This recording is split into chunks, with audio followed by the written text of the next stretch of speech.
같이 말씀 보겠습니다. 말씀은 창세기 50장 1절부터 9절까지 말씀입니다.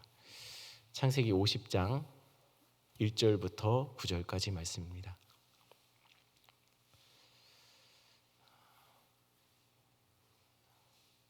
저와 여러분들 한 절씩 교독하겠습니다. 제가 먼저 읽습니다. 요셉이 그의 아버지 얼굴에 굽으려 울며 입 맞추고, 이 정도는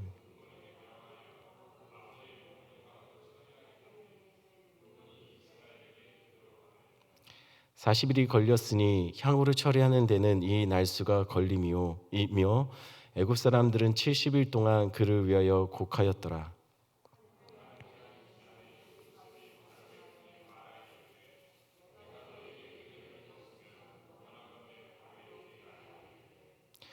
우리 아버지가 나로 맹세하게 하여 이르되 내가 죽거든 가나안 땅에 내가 파놓은 묘실에 나를 장사하라 하였나니 나로 올라가서 아버지를 장사하게 하소서. 내가 다시 오리이다 하라 하였더니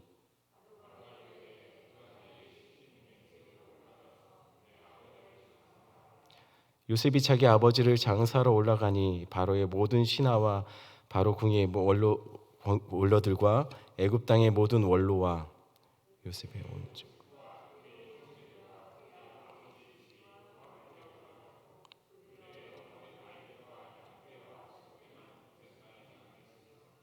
함께 있습니다. 병거와 기병이 요셉을 따라 올라가니 그때가 심히 컸더라. 아멘. 말씀 듣기 전에 한번 기도하겠습니다. 하나님, 오늘 우리에게 주신 말씀이 있어 하나님 아버지는 또한 우리가 이 자리에서 또한 있는 곳에서 말씀 앞에 서게 하여 주셔서 정말 감사합니다. 말씀을 듣기만 하는 자가 아니라 말씀대로 살아내는 자가 되게 주님 도와주시고, 말씀이 들리는 은혜 주시고, 말씀이 깨달아져 또한 삶 속에 몸부림치며 이 말씀대로 살아내는 자들에게 주님 도와주시옵소서. 우리 성도들 비록 어려운 시기들을 거쳐가고 있지만 그럼에도 하나님 아버지 하나님 우리 성도들 한 사람 한 사람 주님께서 지켜주시고 보호하여 주시고 입히시고 먹이시고 인도하시고, 아버지 하나님 구름기둥과 불기둥처럼 아버지 하나님 살펴주시고 함께하여 주시는 은혜가 있기를 간절히 소원합니다. 인도하실 하나님 감사를 드리며 예수님의 이름으로 기도드렸습니다. 아멘. 어제까지 계속 야곱은 아들들에게 당부의 말과 축복의 말을 전하였습니다. 그리고 오늘은 마지막으로 아들들에게 자신에 관한 당부를 전하고 있습니다. 그 당부의 내용은 간단히 말하면 이렇습니다. 내가 죽거든 내 시신을 애굽이 아니라 가나안 땅 가족묘가 있는 막벨라 굴에 묻어달라는 것이죠. 여러분, 막벨라 굴은 아브라함이 아내 사라가 죽었을 때 사라를 매장하기 위해서 햇사람에게 은 400세겔을 주고 산 땅입니다.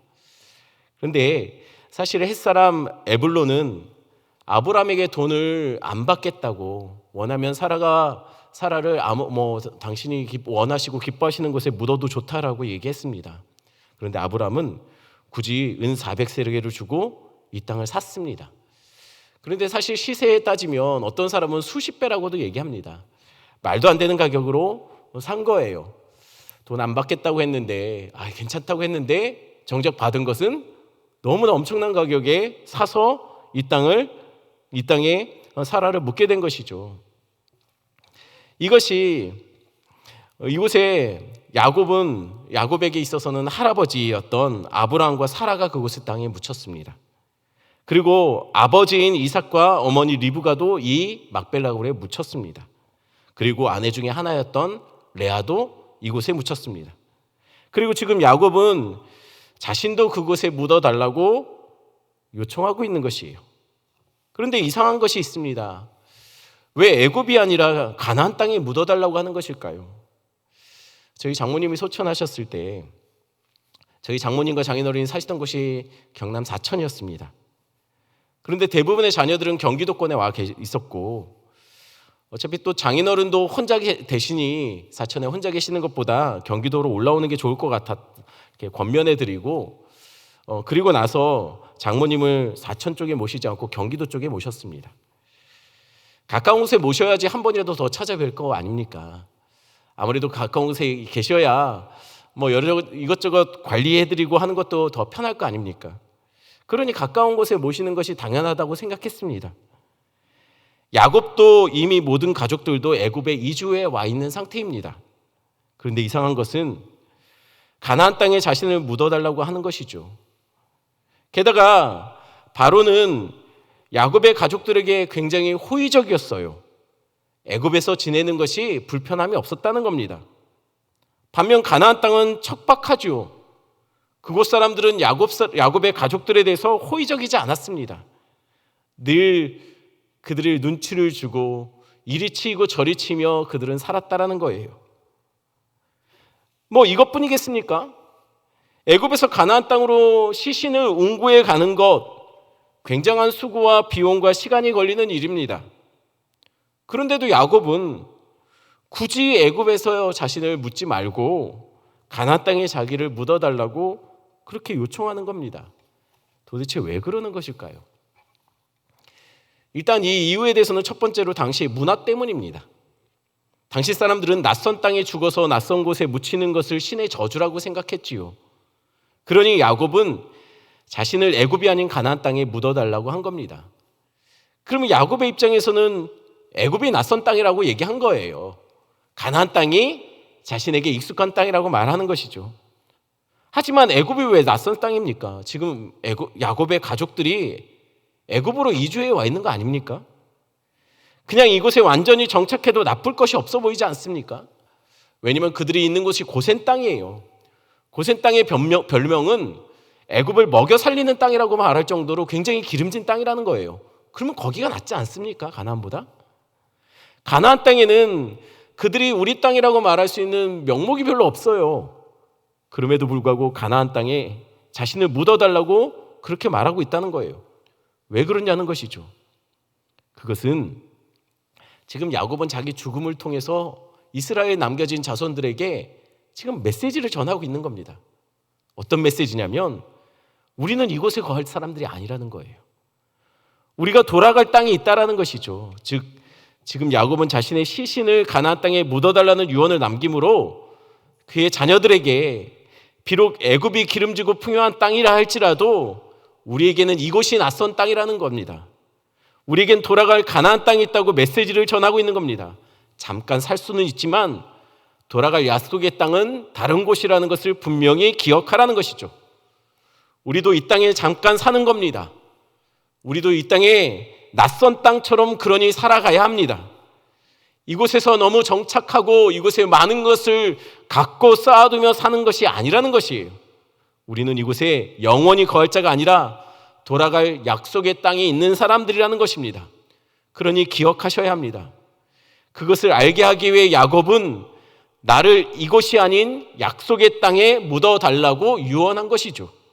둘째로 야곱이 자신을 가나안 땅에 묻어달라고 한 것은 하나님의 약속을 그가 기억하고 있었기 때문입니다. 애굽으로 내려가는 것을 두려워하고 있는 야곱에게 하나님이 나타나서 이렇게 약속하셨습니다. 46장 4절 말씀 제가 한 번 더 읽어드립니다. 내가 너와 함께 애굽으로 내려가겠고 반드시 너를 인도하여 다시 올라올 것이며 요셉이 그의 손으로 내 눈을 감기리라 하셨더라. 야곱은 이 약속을 기억하고 있었던 것 같아요. 그래서 사실 이것은 하나님의 약속이기도 하지만 야곱에게 있어서는 지켜내야 할 명령이기도 했습니다. 야곱은 이 약속대로 자신이 죽거든 자신을 가나안으로 옮겨 그곳에 장사 지내달라고 그의 자녀들에게 부탁한 것이죠. 실제로 야곱은 이 유언과 함께 요셉이 지켜보는 자리에서 죽음을 맞이했고 요셉은 당시 문화대로 관례대로 아버지의 눈을 감겨준 것으로 보여집니다. 그리고 요셉은 아버지를 40일 동안 향으로 방부 처리했습니다. 이것은 애굽의 장례의식으로 몸이 썩지 않도록 말하자면 우리가 잘 아는 것처럼 미이라를 만드는 거예요. 40일이 지나고 또 추가적으로 30일 동안 야곱을 위해서 곡했습니다. 총 70일의 장례 기간을 거친 겁니다. 그리고 나서 요셉은 바로에게 아버지의 유언대로 가나안 땅에 장사 지내겠다고 요청하여 허락을 받게 된 겁니다. 이 모든 것이 하나님이 야곱에게 약속하신 대로 그는 죽어 요셉이 그의 눈을 감겼고 비록 죽은 상태지만 죽은 상태로 다시 가나안 땅으로 올라가게 되었습니다. 이렇게 되어지는 모든 하나님의 약속의 지켜내심, 성취 속에는 사실은 야곱은 그냥 수동적으로 이것을 지켜만 보고 있었던 것은 아닙니다. 그 약속을 붙잡았고 끝까지 약속대로 살아냈고 이 약속에 순종하여 자신이 죽음 후에 자신을 가나안 땅에 묻어달라고 요청한 것이죠.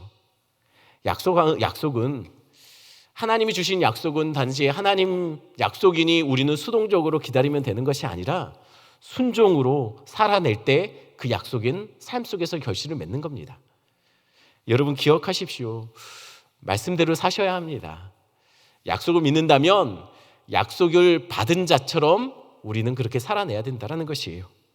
세 번째로 야곱이 자신을 가나안 땅에 묻어달라고 말했던 것은 야곱은 몰랐지만 그 의미가 정확하게 야곱은 어떠한지 잘 몰랐겠지만 그의 장래일렬은 후에 있을 출애굽의 모습을 예표하고 있다는 것이에요. 오늘 본문의 야곱을 이스라엘이라고 칭합니다. 이스라엘이 애굽에서 죽어서 나오게 되는 것이죠. 이스라엘 후손들은 아버지의 시신을 가지고 애굽에서 나와 가나안 땅으로 이동합니다. 그런데 재밌는 사실은 애굽에서 나온 장래 행렬이 지름길인 해안길을 따라서 가면 빠르고 좋았을 텐데 길이 편했을 텐데 굳이 가나안 땅에 들어갈 그 과정이 멀리 돌아서 요단 동편으로 해서 들어가요. 이 경로가 출애굽하고서 이 홍해 바다를 건넌 이후에 그 경로와 일치해요. 이상하지 않습니까? 바로 가면 되는데 굳이 돌아서 이렇게 어렵고 험한 길을 따라서 요단강을 건너서 요단강 동편에서 들어가요. 이게 후에 이스라엘이 어떠한 경로로 가나안 땅에 들어가게 될지를 마치 예행 연습하듯이 하고 있더라는 것이에요. 게다가 뒤에는 애국 군대가 쫓아갑니다. 큰 때가 되어서 뒤에는 애국 군대가 쫓아가고 그렇게 들어가고 있어요. 이스라엘 자손들을 이렇게 가나안 땅에 들어가는 모습을 보며 가나안 땅 사람들이 또 난리가 납니다. 당시 최강의 나라 애국 군대가 뒤에서 호위하고 있지 않습니까? 그리고 이 엄청난 때가 들어가니 또 곡하는 소리가 들리니 당연히 소동이 나죠. 10절 11절 말씀 제가 한 번 더 읽어드립니다. 그들이 요단강 건너편 아닥타장 마당에 이르러 거기서 크게 울며 애통하며 요셉이 아버지를 위하여 7일 동안 애곡하였더니 그 땅 거민 가나안 백성이 아답 마당의 애통을 보고 이르되 이는 애굽 사람들의 큰 애통이라 하였으므로 그 땅 이름을 아벨 미스라임이라 하였으니 곧 요단강 건너편이더라. 장래행렬은 아닥타장 마당에 이르러 7일 동안 애곡했고 이 일로 인해 그 땅 가나안 사람들은 굉장히 이 일로 인해서 굉장히 큰 이슈가 됐던 것 같아요. 그래서 애굽 사람이 곡한다 하여 아벨 미스라임이라고 그 땅에 이름을 붙입니다. 소란이 일어났다는 것이죠. 이런 소란은 어떤 의미를 가졌을까요? 당시 사람들은 이렇게 한 곳에 정착해서 살지는 않던 시대입니다. 이곳저곳 떠돌아다니는 사람들이 많았습니다. 그런 상황 속에서 이 땅이 누구의 소유인지, 과연 이 땅은 어느 민족, 어느 족속들에 속한 땅인지를 어떻게 할 수 있을까요? 이 땅이 우리 땅이라고 내세울 수 있는 소유권을 주장할 수 있는 그 근거가 되는 것은 무엇일까요? 여러분, 성이 있다면 간단한 문제입니다. 이 성은 우리가 쌓은 성이니 이 땅 주변은 우리의 땅이다, 우리의 소유권이다 라고 말하면 사실은 굉장히 문제는 간단합니다. 그런데 성이 없는 허벌판을 그리고 산을 이 땅은 우리의 땅이고 이 산은 우리의 소유에 있다라고 주장할 때 여러분 어떤 근거를 제시하면 될까요? 이것에 대해서 명확하지 않기 때문에 사실은 지금까지도 국토에 분쟁이 일어나는 나라들도 있지 않습니까? 그냥 단지 갑자기 우리가 지내고 있었던 땅에 밀려 들어온 백성들, 족속들에게 여기는 우리가 오래전부터 살았던 곳이야 라고 말한다면 미안합니다 하고 갈까요? 왜냐면 다 옮겨 다녔지 않습니까? 한 번씩은 다 거주했던 그런 지역일 거예요, 역사로 보면. 그런데 이 땅을 우리 땅이라고 어떻게 그들에게 주장하겠냐는 거예요. 우리 부모님 여기 살았다라고 말하면 우리 조상도 여기 살았었어 라고 서로 이것이 의견이 대립이 된다는 거예요. 그냥 단지 우리가 지금 여기 살고 있다라고 말하면 상대는 당신 땅이군요, 죄송합니다 하고 나가지 않을 거라는 겁니다. 뭐 그렇다고 당시에 등기를 떼볼 수도 없는 거 아닙니까? 그럼 어떻게 이 땅이 우리의 땅, 우리의 족속의 땅, 우리 조상들의 땅이라는 것을 어떻게 증명해낼 수 있을까요? 당시에는 가장 확실하게 이 땅의 소유권을 주장할 수 있는 것이 있었습니다. 그게 뭐냐면 조상묘예요. 우리 조상들이 오랫동안 여기서 살았고 우리 조상들이 이 땅에 묻혔다라는 것을 보여줄 수 있다면 이 땅의 소유권이 확실하게 주장될 수 있었다라는 거예요. 여러분, 그래서 아브라함이 햇사람에게 막벨라 굴을 굳이 비싼 돈 주고 산 겁니다. 공식적으로 소유권을 넘겨받은 거예요. 그리고 그곳에 조상묘를 삼고 그곳에 계속 그곳이 물려지도록 만들어 놓은 것이죠. 그리고 지금 이스라엘 자손들은 야곱이 축자 장래 행렬을 통해 다시 한번 가나안 땅에 들어가고 있습니다. 가나안 땅 거주민들은 이 일로 인해서 소동이 일어나요. 게다가 뒤에 엄청난 애굽의 군대들이 쫓아 들어가고 있습니다. 이게 무시 못할 광경인 거예요. 이게 그들에게는 굉장한 메시지를 전하고 있는 겁니다. 야곱이 그렇게 조상묘에 장사 지내고 모든 가나안 사람들이 이것을 지켜보고 있어요. 게다가 애국 군대가 그것을 보증하고 있는 겁니다. 이 말이 무엇을 말하는 것일까요? 지금 이 땅은 이스라엘 자손에게 속한 땅이라는 것을 확실하게 가나안 땅 사람들에게 선포하고 있는 거예요. 광고하고 있는 거예요. 공개적으로 사람들에게 알려주고 있는 거예요. 하나님은 이 장면을 통해 이스라엘이 이렇게 가나안 땅에 들어가게 될 것이며 이 땅은 약속의 땅으로 야곱의 족속들, 야곱의 자손들, 이스라엘의 자손들에게 주어질 것임을 분명히 보여주는 겁니다. 공식화하고 있는 거예요. 여러분 기억하셔야 할 것이 있습니다. 우리도 마찬가지라는 겁니다. 우리는 비록 이 땅에 살지만, 그래서 이 땅에 살다가 이 땅에서 죽게 되겠지만, 하지만 우리는 이 땅에서 끝날 존재들이 아니라 우리가 거할 땅, 우리에게 하나님께서 주신 땅, 하나님이 우리에게 기업으로 주신 땅이 있다는 겁니다. 우린 이 땅에서 죽고 이 땅에 살다가 잠시 거하다 가겠지만 우리가 영원히 거할 약속의 땅이 있다는 거예요. 하나님이 우리를 위해서 예배해 두신 그 땅이 있다는 겁니다. 우리는 하나님의 백성은 이 땅에 살지만 천국에 영원히 거하게 될 겁니다. 그것을 지금 야곱의 일생을 통하여서 하나님 보여주는 거예요. 야곱의 일생이 어떻습니까? 늘 자신이 노력하고 몸부림치며 손에 원하는 것을 주고 놓지 않으려고 몸부림치며 살았던 사람 아닙니까? 그러니 얼마나 어려운 일을 많이 당합니까? 손에 쥐는 것들마다 족족 제일 먼저 빼앗기고 제일 먼저 잃어요. 그의 아내 라헬도 그랬어요. 그의 아들 요셉도 그랬어요. 그가 사랑하고 붙잡았던 것은 늘 손에 마치 모래를 깍 쥐면 쥘수록 손에서 모래가 다 빠져나가는 것처럼 그렇게 지내더라는 거예요. 기가 막힌 삶을 살죠. 하지만 하나님은 계속 찾아와서 야곱에게 그렇게 말하는 거예요. 너 야곱하지 마라. 이스라엘 해라. 네 이름은 이스라엘이다. 이스라엘로 살아라. 우리도 마찬가지 아닙니까? 우리에게 뭔가 손에 쥐어야 살 것 같고 손에 쥔 것을 놓치는 순간 마치 죽을 것 같고 하나님 이거 놓치면 안 됩니다. 이거 뺏어가서는 안 됩니다. 이거 없으면 나 죽습니다. 라고 말하는 삶 아닙니까?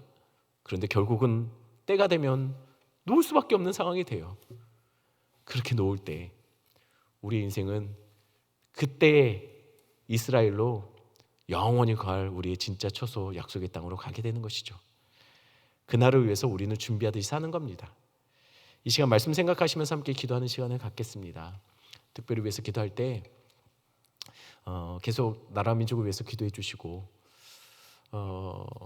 그 포괄적 차별금지법 안에 있는 또한 독소 조항들을 하나님 막아달라고 위해서 기도해 주시고 또한 코로나로 인해서 온 나라가 많이 어렵고 힘든 상황이 있습니다.